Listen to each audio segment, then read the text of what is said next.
we're diving deep into Goodfellas this time, a classic, no doubt. And we're going beyond just the surface level here, beyond just quoting Joe Pesci. We've got some great analysis here. Really gets into what makes this movie more than just a typical gangster flick, how it reflects American culture in a kind of twisted way. What's so fascinating is how Goodfellas takes the familiar, the mafia, and makes it like a distorted reflection of us. It makes you think, are these guys really that different? Yeah, I see that.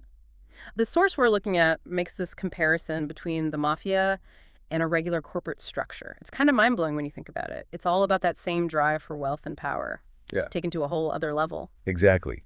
The film really satirizes that American dream obsession, the material wealth. Remember those scenes? Guys flaunting their money, flashy cars, designer suits, wild parties. It all looks so glamorous on the surface. Right. But underneath, it's hollow. They've achieved the dream through violence and crime. And it's eating them alive. Yeah, it's like they're trying to fill some void with all that stuff. And speaking of voids, let's talk about Henry Hill, our average nobody narrator. The source really emphasizes how he's just a regular guy who stumbles into this life. And think about it. Henry's ordinariness is what makes him so relatable. He's not some mastermind criminal. He's just a guy who got seduced by the easy money and the glamour. How different are any of us from Henry when we're tempted by a shortcut? That's a good point. It makes his story even more tragic. He narrates the whole movie like he's some strategic genius. Yeah. Where does it get him? Alone, in witness protection, eating frozen dinners. The irony is almost painful. Really highlights the futility of his choices. Yeah. Chasing this dream just led to a pretty pathetic reality. Yeah. Speaking of characters who get caught up in this world, the source points out that Karen Hill is much more than just a mob wife. She's smuggling guns, flushing coke, holding it down while Henry's falling apart. She's in deep... Karen really embodies how seductive this lifestyle can be, even for those on the periphery. You could say she represents that allure the mob holds. Even for those outside the inner circle, she buys into the glamour. But then she's left to deal with the fallout. And she's not just a passive bystander either. Remember that line? What kind of people are these? It's like a moment of clarity, a glimpse into the moral abyss she's surrounded by.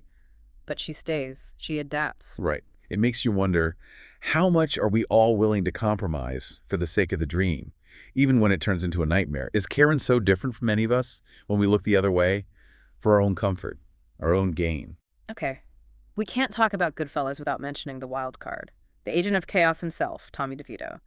You called him a distorted reflection earlier, but the source goes even further, calls him the toxic, unhinged heart of the film. Wouldn't you say that's accurate? Absolutely. Tommy's pure-eyed, unchecked aggression. He shows us what happens when you cross boundaries, even in the already brutal world of the mob. I see your point about Tommy being purid, but wasn't there also a hint of insecurity driving him?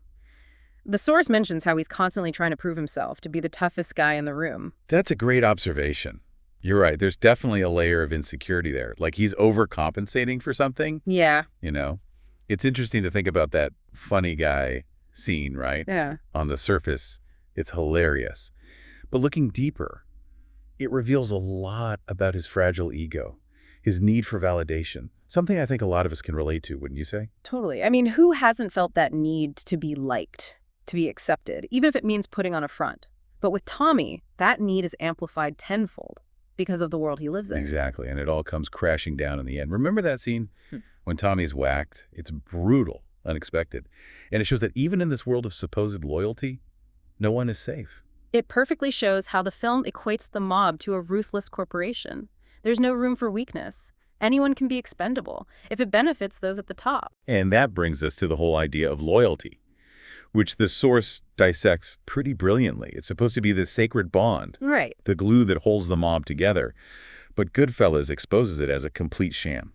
One thing that really struck me when I was reading this source was how Goodfellas completely dismantles the idea of loyalty within the mob. It's supposed to be this unbreakable bond, this code they live by, but the film exposes it as a total sham. Precisely. It's all self-serving. Yeah. Every man for himself. Jimmy Conway's the perfect example.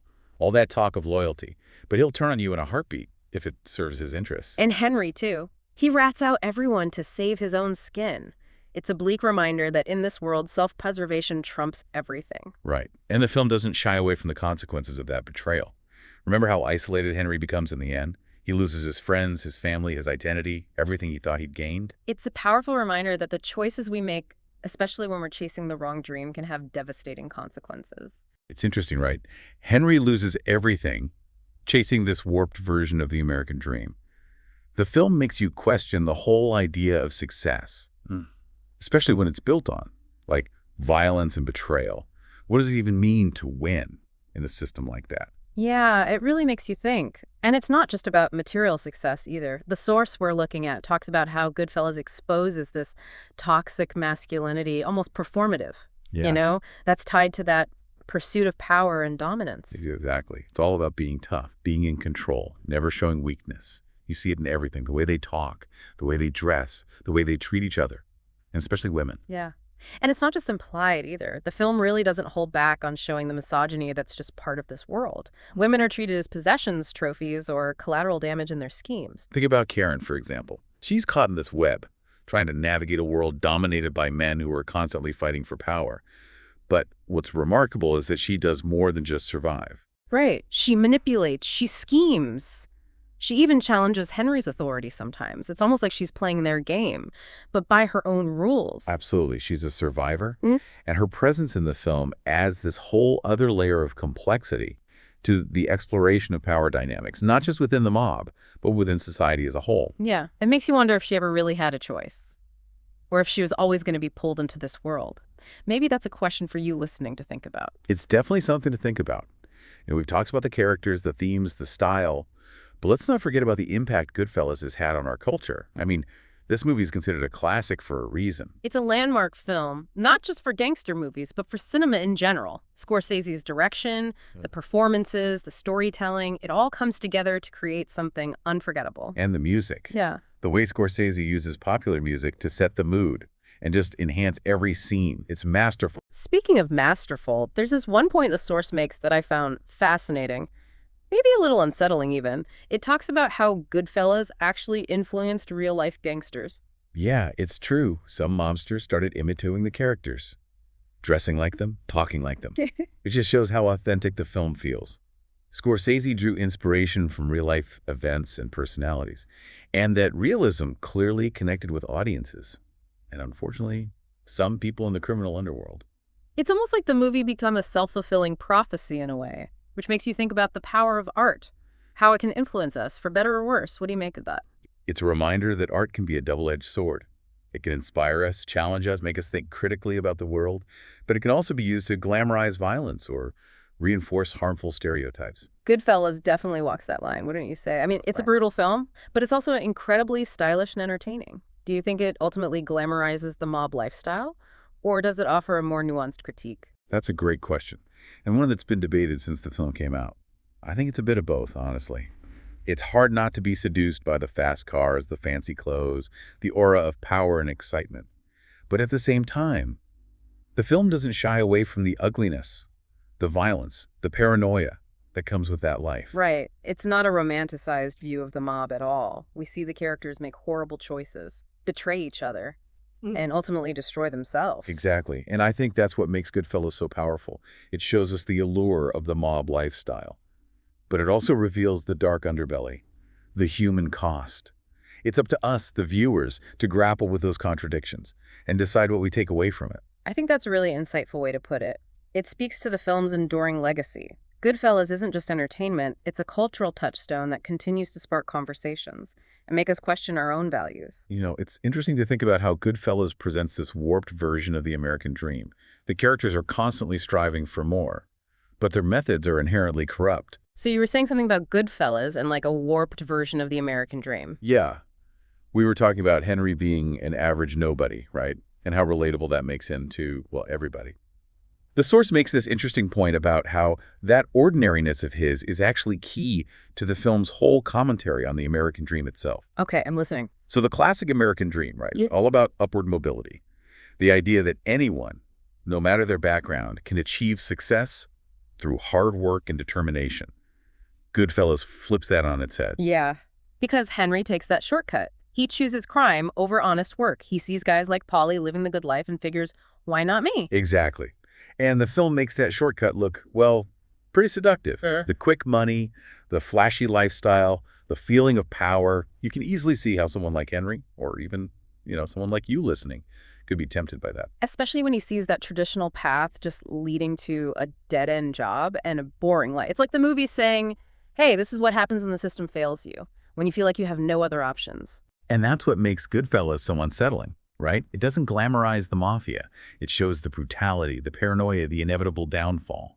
But it also presents this alternative path to the American dream, a path that's ultimately destructive, but still kind of luring to people who feel shut out by the system. So it's like a cautionary tale, but also a reflection of a real societal problem. Mm, It's saying that the American dream itself can be corrupted, can become this twisted thing that leads people down a dark path. right. And it's a question that's even more relevant today, wouldn't you say? In a world with rising economic inequality, where those traditional pathways to success seem more and more out of reach for so many people. It makes you wonder if the allure of that shortcut, the one Henry takes, is just as strong as ever. It's a sobering thought for sure. We've covered a lot of ground in this deep dive. The characters, the themes, the impact, the filmmaking, and now this whole other layer about the American dream. It's amazing how much depth there is to this movie. And that's why Goodfellas continues to be studied, analyzed, and debated. You know, it's a film that refuses to give easy answers. It challenges us to confront our own beliefs about success, about morality, of the American dream itself. So where does all of this leave us? What's the final thought you want to leave with our listener? I think the biggest takeaway from Goodfellas is that the pursuit of the American dream can be, well, like a double-edged sword. It can inspire greatness, sure, but it can also lead to corruption and destruction. The film doesn't tell us which path to choose, it just shows us the consequences of both, and asks us to consider our own values and aspirations in light of what we've seen. I think that's a perfect note to end on. I'm sure our listener will be thinking about those questions long after this deep dive is over. I know I will. Thanks for taking us on this journey. It's been a wild ride. The pleasure was all mine. And to our listener, keep exploring, keep questioning, keep diving deep. There's always more to uncover.